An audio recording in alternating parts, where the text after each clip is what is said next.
राजकोट में आग से 27 की मौत। गुजरात के राजकोट शहर में टीआरपी गेम जोन में लगी भीषण आग के कारण 12 बच्चों समेत 27 लोगों की मौत हो गई। हादसे के बाद गेम जोन के मालिक और प्रबंधक को हिरासत में ले लिया गया है। सरकार ने मामले की जांच के लिए विशेष जांच दल एसआईटी का गठन किया है। अब बताया जा रहा कि एसआईटी के सदस्यों ने आग लगने की घटना के सिलसिले में स्थानीय प्रशासन के साथ रविवार तड़के एक बैठक की। एक अधिकारी ने बताया कि शव इतनी बुरी तरह झुलस गए हैं कि उनकी पहचान नहीं हो पा रही है। उन्होंने बताया कि शवों और मृतकों के डीएनए नमूने एकत्र कर लिए गए हैं ताकि मृतकों की पहचान की जा सके। अतिरिक्त पुलिस आयुक्त एसीपी विनायक पटेल ने बताया कि घटनास्थल से 27 शव बरामद किए गए हैं और उन्हें शहर के सिविल अस्पताल ले जाया गया है। उन्होंने कहा, शव इतनी बुरी तरह झुलस चुके हैं कि उनकी पहचान करना मुश्किल है और हमने शवों और उन पर दावा करने वाले रिश्तेदारों के डीएनए नमूने एकत्र करने की प्रक्रिया पूरी कर ली है ताकि मृतकों की पहचान की जा सके। मरने वालों की संख्या और बढ़ने की संभावना नहीं है।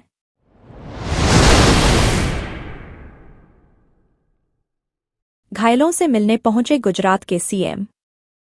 गुजरात के राजकोट में शनिवार शाम 5 बजे भीड़ भाड़ भरे गेम जोन में भीषण आग से 12 बच्चों समेत 27 लोगों की मौत हो गई। मुख्यमंत्री भूपेंद्र पटेल की तरफ से आग की घटना पर नगर निगम और प्रशासन को तत्काल बचाव और राहत कार्य के निर्देश दिए गए हैं। रविवार को उन्होंने गुजरात के गृह मंत्री हर्ष सांघवी के साथ घटनास्थल का दौरा किया। मुख्यमंत्री और राज्य गृह मंत्री ने टीआरपी गेम जोन में स्थिति का जायजा लिया। वहीं इस हादसे में घायल लोगों का सिविल अस्पताल में इलाज जारी है। 25 से अधिक लोगों को सुरक्षित बचाया गया है। घटनास्थल का दौरा करने के बाद गुजरात के मुख्यमंत्री और गृह मंत्री अस्पताल में मरीजों से मिलने गए। वहां उन्होंने मरीजों से बातचीत भी की। अधिकारियों ने बताया कि शाम करीब 4:30 बजे गेमिंग गतिविधियों के लिए बनाए गए फाइबर डोम में आग लगी थी। इसके बाद फायर कंट्रोल रूम को शाम करीब 4 बजे इसकी सूचना मिली। फायर टेंडर और एम्बुलेंस आग बुझाने के लिए मौके पर पहुंचे। राजकोट कलेक्टर प्रभाव जोशी ने बताया कि गर्मी की छुट्टी और सप्ताहांत के चलते गेम जोन में काफी भीड़ थी। इस हादसे के बाद टीआरपी गेम जोन के मालिक युवराज सिंह सोलंकी फरार हो गए। इसका स्वामित्व युवराज के साथ मनविजय सिंह सोलंकी के पास है।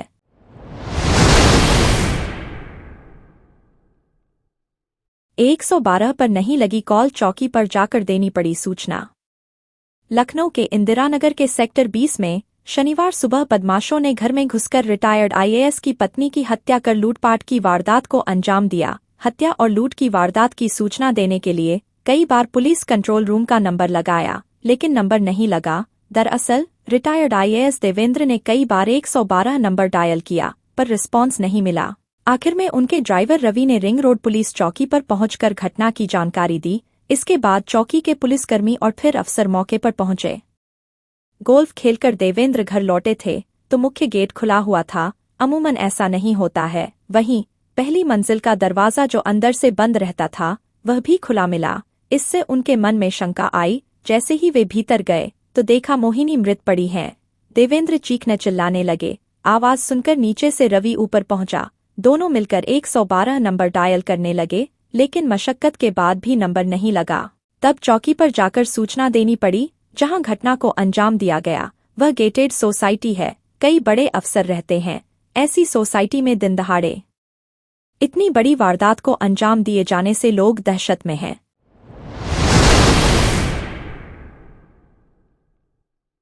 कोविड के नए वेरिएंट के रैंडम सैंपल सर्वे का आदेश जारी। कोविड के जिस नए स्वरूप के सिंगापुर समेत दुनिया के अलग अलग मुल्कों में मामले सामने आए हैं, उसे लेकर विश्व स्वास्थ्य संगठन ने चिंता जताई है। इसके आधार पर केंद्रीय स्वास्थ्य मंत्रालय ने शनिवार को आयोजित एक महत्वपूर्ण बैठक में देश में मिले ऐसे मामलों के बाद कई महत्वपूर्ण दिशा निर्देश और आदेश जारी किए हैं। फिलहाल अब देश के अलग अलग राज्यों में 1 सप्ताह तक रैंडम सैंपल लेकर सर्वे किया जाएगा। हालांकि केंद्रीय स्वास्थ्य मंत्रालय से जुड़े अधिकारियों और विशेषज्ञों का कहना है कि कोविड का यह बदला स्वरूप न तो खतरनाक है और न ही चिंता की बात है। फिलहाल जून के दूसरे हफ्ते में रैंडम सैंपल सर्वे की रिपोर्ट के आधार पर आगे की रणनीति बनाई जाएगी। केंद्रीय स्वास्थ्य मंत्रालय में कोविड के बदले स्वरूप से प्रभावित हुए मरीज और राज्यों की पूरी जानकारी महत्वपूर्ण बैठक में रखी गई। जानकारी के मुताबिक KP.1 और KP.2 के तकरीबन 325 मामलों की जानकारी सामने आई है। इसमें KP.1 के 34 मामले देश के अलग अलग राज्यों में पाए गए हैं। इसमें सबसे ज्यादा 23 मामले पश्चिम बंगाल में मिले हैं, जबकि महाराष्ट्र में इस वेरिएंट के 4 मामले सामने आए हैं। इसी तरह गुजरात और राजस्थान में भी 2-2 मरीज मिले हैं।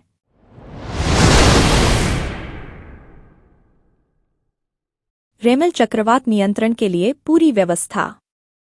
पश्चिम बंगाल में चक्रवाती तूफान रेमल को लेकर हाई अलर्ट है। रविवार को इस तूफान से भारी नुकसान होने की आशंका है। मौसम विभाग ने जो चेतावनी जारी की है, उसके अनुसार 26 मई को रेमल चक्रवात तूफान और तेज बारिश से तबाही मचा सकता है। इसकी चपेट में पश्चिम बंगाल, ओडिशा, पूर्वोत्तर के राज्य त्रिपुरा, असम, नागालैंड और मणिपुर के कुछ हिस्से आ सकते हैं।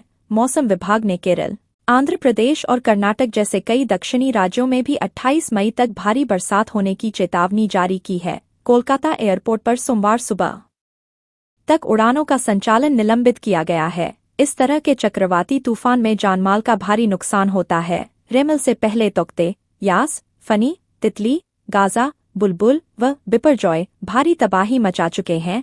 चक्रवाती तूफानों ने सरकार के खजाने में अरबों रुपए की चपत लगाई है। वजह, तूफान से हुई बर्बादी के बाद जीवन को सामान्य करने के लिए केंद्र एवं राज्य सरकारों को अरबों रुपए खर्च करने पड़ते हैं। पीएम मोदी की घोषणा के तहत एनडीआरएफ से गुजरात को 1000 करोड़ रुपए, ओडिशा को 500 करोड़ रुपए, पश्चिम बंगाल को 300 करोड़ रुपए और झारखंड को 200 करोड़ रुपए की अतिरिक्त वित्तीय सहायता जारी की गई।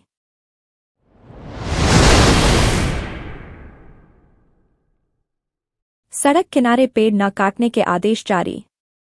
केरल हाईकोर्ट ने राज्य सरकार को सख्त निर्देश देते हुए कहा कि केवल वाणिज्यिक गतिविधियों के लिए सड़क किनारे लगा कोई भी पेड़ नहीं काटा जाए। अदालत ने कहा कि पेड़ों को केवल तभी काटा जा सकता है जब वे नष्ट हो गया हो या फिर उनसे लोगों को खतरा होने लगा हो। जस्टिस PV कुन्हिकृष्णन ने कहा कि सरकारी जमीन पर उगे पेड़ों को काटने और उनके निपटारे के लिए वर्ष 2010 में सरकार के आदेश के अनुरूप गठित एक समिति की ओर से इस संबंध में निर्णय लिया जाना चाहिए। अदालत ने कहा, इस तरह के निर्णय के बिना किसी प्राधिकारी की ओर से राज्य में सड़क किनारे के किसी पेड़ को काटा और हटाया नहीं जाएगा।